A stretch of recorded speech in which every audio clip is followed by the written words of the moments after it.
അന്നേരം ജോജി എന്തോ ചെയ്യാൻ തുടങ്ങിയപ്പോൾ അയാളെ ഇടിച്ചപ്പോൾ ഞാൻ റോഡിൽ ഇറങ്ങി ആൾക്കാരെ വിളിച്ചു കൂട്ടി. ഞാൻ വെച്ചാൽ ആൾക്കാർ ഓടി വന്ന് ഇവരെ ഓട്ടിക്കും. ആരെയും കണ്ടില്ല. ബൈക്കിൽ വന്നവരെ ഇങ്ങനെ നോക്കിക്കൊണ്ട് ഞാൻ പറയുന്ന കേൾക്കുന്നതല്ലാതെ ആരും ഒന്നും ഇറങ്ങി വന്നില്ല. അപ്പോഴത്തേക്കും അവിടെ ബ്ലഡിങ്ങനെ വെള്ളം പോലെ ഒഴുകി അവർ ഓടി വന്ന് വീണ്. അപ്പൊ ജോലി പറഞ്ഞു എനിക്കും കുത്തുണ്ടെന്ന്. ഓട്ടോയ്ക്കകത്ത് കൊണ്ടുവന്നപ്പം തന്നെ അവരെ അനക്കൊന്നും ഇല്ലായിരുന്നു. എന്റെ കൊച്ചിന് മകം പറ്റുമോന്ന് എനിക്ക് തോന്നുന്നു.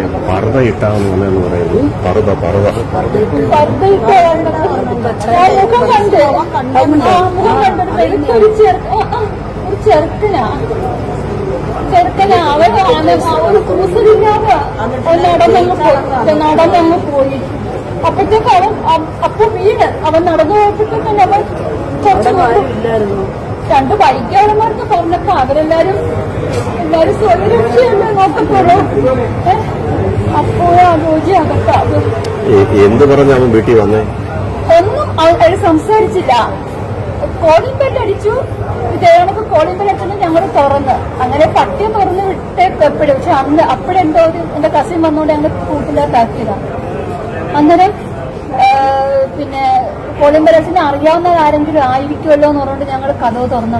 പറഞ്ഞിട്ടാണ് ചോദിച്ചു എന്താന്ന് ചോദിച്ചു. ഞാൻ അകത്തിരിക്കുമായിരുന്നു. അന്നേരം കാണാൻ ഇയാൾ ചാടി അകത്തോട്ടങ്ങ് കയറുക. ഇയാളാന്ന് പറഞ്ഞാൽ മുഖം കണ്ടോണ്ടാ എനിക്ക് പിന്നെ ഇയാളാന്ന് കയറുന്ന. അന്നേരം ഇയാൾ എന്തോ വെള്ളം ഇങ്ങനെ ഒഴിക്കുന്നു.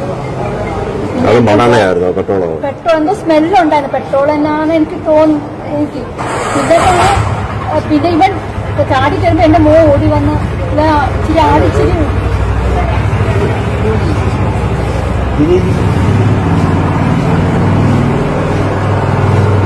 എന്റെ മോന് വല്ലതും പറ്റിയോ?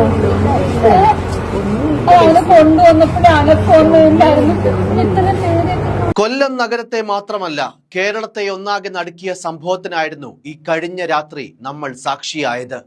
പ്രണയപ്പകയിൽ ഒടുങ്ങിയത് ഇനിയും ഏറെക്കാലം ജീവിക്കേണ്ടിയിരുന്ന പരസ്പരം സൗഹൃദം വെച്ച് പുലർത്തിയിരുന്ന രണ്ട് യുവാക്കളുടെ ജീവനാണ്.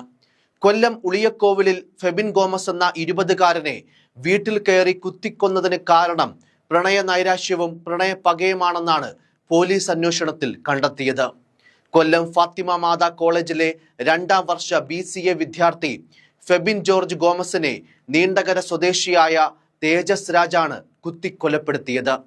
ഇതിനുശേഷം 24-കാരനായ നീണ്ടകര സ്വദേശി തേജസ് രാജ് കൈത്തണ്ട മുറിച്ച് ട്രെയിനിന് മുൻപിൽ ചാടി ആത്മഹത്യ ചെയ്യുകയായിരുന്നു. ഏറെ നാളായി ഫെബിന്റെ സഹോദരിയും തേജസും തമ്മിൽ സൗഹൃദത്തിലായിരുന്നു. ഇവരുടെ വിവാഹം ഇരു വീട്ടുകാരും ചേർന്ന് ഉറപ്പിക്കുകയും ചെയ്തു. എന്നാൽ ഇതിനുശേഷം യുവതിക്ക് ബാങ്കിൽ ജോലി ലഭിച്ചതോടെ വീട്ടുകാർ ഈ വിവാഹത്തിൽ നിന്ന് പിന്മാറിയെന്നാണ് പോലീസ് പറയുന്നത്. എന്നാൽ ഇക്കാര്യങ്ങളിലെല്ലാം ഇനിയും കൂടുതൽ വ്യക്തത വരേണ്ടതുണ്ട്. കുത്തേറ്റ് മരിച്ച ഫെബിന്റെ അമ്മ ഡേസി ഇപ്പോഴും വലിയ നടുക്കത്തിലാണ്. തന്റെ വീട്ടിലുണ്ടായ ആ ദുരന്തം വാക്കുകൾ ഇടറിയാണ് ആ അമ്മ ഓർത്തെടുക്കുന്നത്. അന്നേരം ജോജി എന്തോ ചെയ്യാൻ തുടങ്ങിയപ്പോൾ അയാളെ ഇടിച്ചപ്പോൾ ഞാൻ റോഡിൽ ഇറങ്ങി ആൾക്കാരെ വിളിച്ചു കൂട്ടി. ഞാൻ വെച്ചാൽ ആൾക്കാർ ഓടി വന്ന് ഇവരെ ഓട്ടിക്കും. ആരെയും കണ്ടില്ല. ബൈക്കിൽ വന്നവരെ ഇങ്ങനെ നോക്കിക്കൊണ്ട് ഞാൻ പറയുന്ന കേൾക്കുന്നതല്ലാതെ ആരും ഒന്നും ഇറങ്ങി വന്നില്ല. അപ്പോഴത്തേക്കും അവിടെ ബ്ലഡിങ്ങനെ വെള്ളം പോലെ ഒഴുകി അവർ ഓടി വന്ന് വീണ്. അപ്പൊ ജോലി പറഞ്ഞു എനിക്കും കുത്തുണ്ടെന്ന്. ഓട്ടോയ്ക്കകത്ത് കൊണ്ടുവന്നപ്പം തന്നെ അവരെ അനക്കൊന്നും ഇല്ലായിരുന്നു. എന്റെ കൊച്ചിന് മകം പറ്റുമോന്ന് എനിക്ക് തോന്നുന്നു.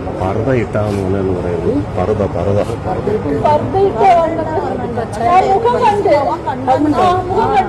ഒരു ചെറുക്കനാ അവന് കൂസലില്ലാതെ നടന്നങ്ങ് പോയി. അപ്പോഴത്തേക്ക് അപ്പൊ വീട് അവൻ നടന്നു പോയപ്പോഴത്തേക്കും അവൻ കുറച്ച് രണ്ട് ബൈക്കാളന്മാർക്ക് പറഞ്ഞപ്പോ അവരെല്ലാരും സ്വയരക്ഷയല്ലേ നോക്കത്തോളൂ. അപ്പോഴാ ജോജി അകത്താത്. എന്ത് പറഞ്ഞ അവൻ വീട്ടിൽ വന്നേ? ഒന്നും അയാൾ സംസാരിച്ചില്ല. കോളിംഗ് ബെൽ അടിച്ചു. ഇതേണക്ക് കോളിംഗ് ബെൽ അടിച്ചു ഞങ്ങൾ തുറന്ന് അങ്ങനെ പട്ടിയെ തുറന്ന് വിട്ടേക്കെപ്പോഴും. പക്ഷെ അപ്പോഴെന്തോ എന്റെ കസിൻ വന്നോണ്ട് ഞങ്ങൾ കൂട്ടിലേക്കാക്കിയതാണ്. അന്നേരം പിന്നെ കോളിംഗ് ബെല്ലടിച്ചിനെ അറിയാവുന്ന ആരെങ്കിലും ആയിരിക്കുമല്ലോ എന്ന് പറഞ്ഞുകൊണ്ട് ഞങ്ങൾ കഥവ് തുറന്നു. പറഞ്ഞിട്ടാണ് ചോദിച്ചു എന്താന്ന് ചോദിച്ച് ഞാൻ അകത്തിരിക്കുമായിരുന്നു. അന്നേരം കാണാൻ ഇയാൾ ചാടി അകത്തോട്ടങ്ങ് കയറുക.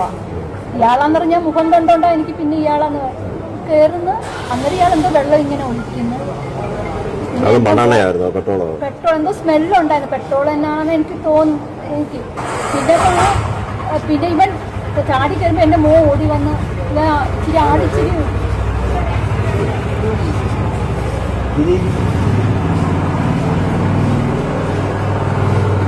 എന്റെ മോന് വല്ലതും പറ്റിയോ? അവനെ കൊണ്ടുവന്നപ്പോഴേ അനക്കൊന്നും ഇല്ലായിരുന്നു. ഇത്രയും പേരെയൊക്കെ കാണുമ്പോൾ ഫെബിന്റെയും പിതാവ് ജോർജിന്റെയും ഒപ്പം കൊല്ലത്തെ ആശുപത്രിയിലെത്തിയ ഫെബിന്റെ അമ്മ ഡെയ്സി ഓപ്പറേഷൻ തിയേറ്ററിന് മുൻപിൽ നിറകണ്ണുകളോടെ പ്രാർത്ഥിച്ചിരുന്ന കാഴ്ചയും കണ്ടുനിന്നവരുടെ മനസ്സുലച്ചു. ഫെബിനും പിതാവ് ജോർജിനും പരിക്കുണ്ടെന്നും ശസ്ത്രക്രിയ നടക്കുകയാണെന്നും മാത്രമാണ് അമ്മയെ ആദ്യഘട്ടത്തിൽ ബന്ധുക്കൾ അറിയിച്ചത്.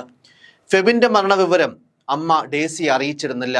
എന്നാൽ ഇപ്പോൾ ഇത്ര സമയം പിന്നിട്ട സാഹചര്യത്തിൽ ആ അമ്മ തന്റെ മകന്റെ വിയോഗ വാർത്ത അറിഞ്ഞിരിക്കണം. ഫെബിന്റെ സഹോദരിയും തേജസും എഞ്ചിനീയറിംഗ് കോളേജിൽ സഹപാഠികളായിരുന്നു.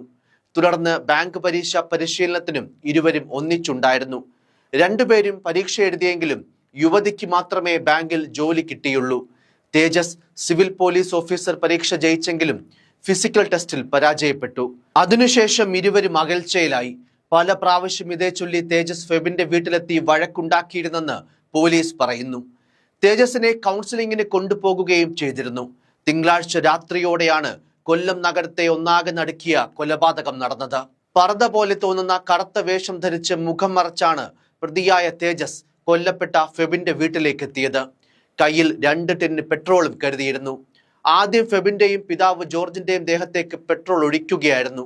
പിന്നീടാണ് കത്തികൊണ്ട് ഇരുവരെയും ആക്രമിച്ചത്. ഇതിനു പിന്നാലെ നഗരത്തിനടുത്ത് ചെമ്മാമുക്കിന് സമീപം തീവണ്ടിക്ക് മുന്നിൽ ചാടി തേജസ് ആത്മഹത്യ ചെയ്യുകയായിരുന്നു. കുത്തുകൊണ്ട് ഫെബിൻ റോഡിലേക്ക് ഓടി വന്ന് വീണപ്പോഴാണ് നാട്ടുകാർ സംഭവം അറിയുന്നത്. പരിക്കേറ്റ് ആശുപത്രിയിൽ കഴിയുന്ന ജോർജിനെ അടിയന്തര ശസ്ത്രക്രിയയ്ക്ക് വിധേയമാക്കിയിട്ടുണ്ട്.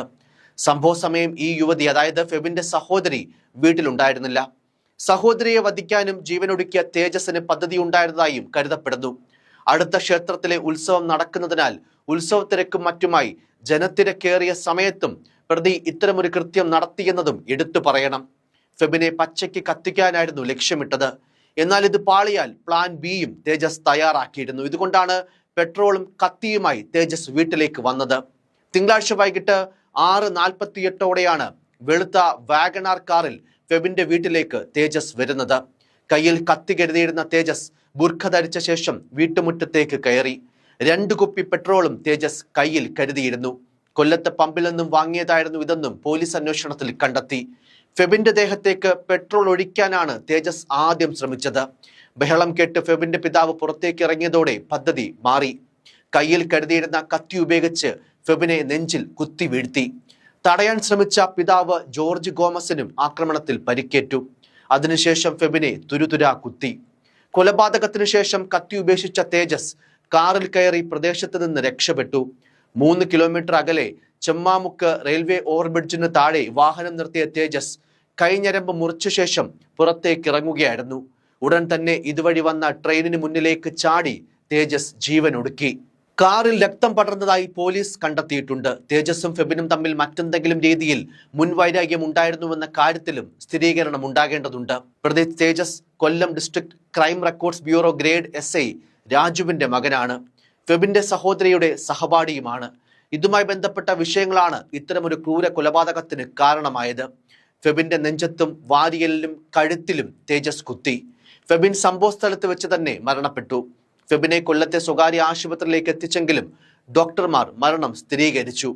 22 വയസ്സുകാരനായ ഫെബിൻ BCom 2ാം വർഷ വിദ്യാർത്ഥിയാണ്. പാർട്ട് ടൈമായി സൊമാറ്റോ ഡെലിവറി ഏജന്റായും ജോലി ചെയ്യുന്നുണ്ട്. ഫെബിനെയും പിതാവിനെയും കുത്തിയ ശേഷം തേജസ് വീടിന്റെ മതിൽ ചാടിക്കടന്ന് തന്റെ കാറുമെടുത്ത് കടപ്പാക്കട റെയിൽവേ സ്റ്റേഷൻ പരിസരത്തേക്ക് എത്തുകയും അപ്പോൾ വന്ന ട്രെയിനിന് മുന്നിലേക്ക് എടുത്ത് ചാടുകയുമായിരുന്നു. തേജസിന്റെയും ഫെബിന്റെയും വീട്ടുകാർ തമ്മിൽ അടുത്ത സൗഹൃദമുണ്ടായിരുന്നതായും സൂചനകളുണ്ട്. ഫെബിന്റെ വീട്ടിൽ ഇതിനു മുൻപും തേജസ് വന്നിട്ടുണ്ട്. ഫെബിന്റെ വീട്ടിനടുത്ത ക്ഷേത്രത്തിൽ ഉത്സവമായിരുന്നു. ഇതിന്റെ ബഹളങ്ങളിലും സന്തോഷത്തിലുമായിരുന്നു കൃത്യം നടന്ന ഉളിയക്കോവിലിലെ പ്രദേശവാസികൾ. ഇതിനിടെയാണ് തേജസിന്റെ പകയുടെ രൂപത്തിൽ നാട്ടുകാർക്ക് ഉത്സവ ദിവസം ചോരയിൽ മുങ്ങിയ ഓർമ്മയായി മാറിയത്. അതേസമയം തേജസിനൊപ്പം കാറിൽ ഉണ്ടായിരുന്നത് ഒരാൾ മാത്രമാണോ തുടങ്ങിയ കാര്യങ്ങൾ പരിശോധിച്ച് വരികയാണെന്നും കൊല്ലം സിറ്റി പോലീസ് കമ്മീഷണർ പറഞ്ഞു. സംഭവത്തിൽ പ്രതികരിച്ച് ഫെബിൻ പഠിച്ചിരുന്ന കൊല്ലം ഫാത്തിമ മാതാ കോളേജിലെ BCA വിഭാഗം മേധാവി പ്രതികരിച്ചിരുന്നു. കൊല്ലപ്പെട്ട ഫെബിൻ ക്ലാസ്സിൽ അച്ചടക്കം പുലർത്തിയിരുന്ന കുട്ടിയായിരുന്നുവെന്നാണ് അധ്യാപിക പറയുന്നത്. ഫെബിൻ ഇതുവരെ ക്ലാസ്സിലോ ക്യാമ്പസിലോ എന്തെങ്കിലും പ്രശ്നമുണ്ടാക്കിയതായി അറിയില്ല. നല്ല രീതിയിൽ പഠിക്കുന്ന വിദ്യാർത്ഥിയായിരുന്നു ഫെബിനെന്നും അധ്യാപിക പറയുന്നു. ഫെബിൻ കൊല്ലപ്പെട്ടുവെന്നത് കൂട്ടുകാർക്കും ബന്ധുക്കൾക്കും ഇപ്പോഴും വിശ്വസിക്കാനായിട്ടില്ല. പോലീസ് ഉദ്യോഗസ്ഥന്റെ മകനായ തേജസ് രാജു ആണ് കൊലപാതകത്തിന് പിന്നിലെന്നതും അയാൾ അരമണിക്കൂറിന് ശേഷം ട്രെയിനിന് മുന്നിൽ ചാടി ജീവൻ ഒടുക്കിയെന്നതുമാണ് ഈ സംഭവത്തിലെ ഏറ്റവും വലിയ നാടകീയത. മാതാവ് ഡേസിയുടെ കൺമുന്നിൽ വെച്ചാണ് മകൻ ഫെബിന് കുത്തേറ്റതും ഭർത്താവിന് മാരകമായ മുറിവേറ്റതും. ഫെബിനെയും വീട്ടുകാരെയും കുറിച്ച് നാട്ടുകാർക്കും അയൽവാസികൾക്കും പറയാനുള്ളതും ഒറ്റ വാക്കാണ്: വളരെ നല്ല കുടുംബമാണ്, എല്ലാവരും നല്ല ആളുകളും. ഫെബിനെ കുറിച്ച് കോളേജിലെ അധ്യാപകർക്കും ഇതേ അഭിപ്രായമാണ്. ഫെബിൻ കോളേജിൽ പോയി വന്ന ശേഷം ഓൺലൈൻ ഫുഡ് ഡെലിവറി ചെയ്യുന്നുണ്ട്. ഇതിലൂടെ ലഭിക്കുന്ന പണം കൊണ്ടാണ് പഠിക്കുന്നത്. അച്ഛൻ ജോർജ് കൊല്ലത്തെ ഒരു സ്വകാര്യ ആശുപത്രിയിലെ ഡ്രൈവറാണ്. അമ്മ ഡേസി നേരത്തെ അങ്കണവാടിയിൽ ജോലി ചെയ്തിരുന്നു. ഇപ്പോൾ എംപ്ലോയ്മെന്റ് എക്സ്ചേഞ്ച് വഴി മറ്റൊരു ജോലി ശരിയായതായി അറിയിച്ചിരുന്നുവെന്ന് സമീപവാസികൾ പറയുന്നു. ഫെബിന്റെ സഹോദരി ഫ്ലോറി കോഴിക്കോട് ഫെഡറൽ ബാങ്കിൽ ജീവനക്കാരിയാണ്. സംഭവവുമായി ബന്ധപ്പെട്ട് Kollam city police commissioner Kiran Narayanan പറഞ്ഞ വാക്കുകൾ തീർച്ചയായും പ്രസക്തമാണ്. അത് തന്നെയാണ് സത്യവും. ആ വാക്കുകൾ ഇങ്ങനെയായിരുന്നു: ഇക്കാലത്തെ കുട്ടികൾക്ക് എന്താണ് ജീവന്റെ വില മനസ്സിലാകാത്തത്?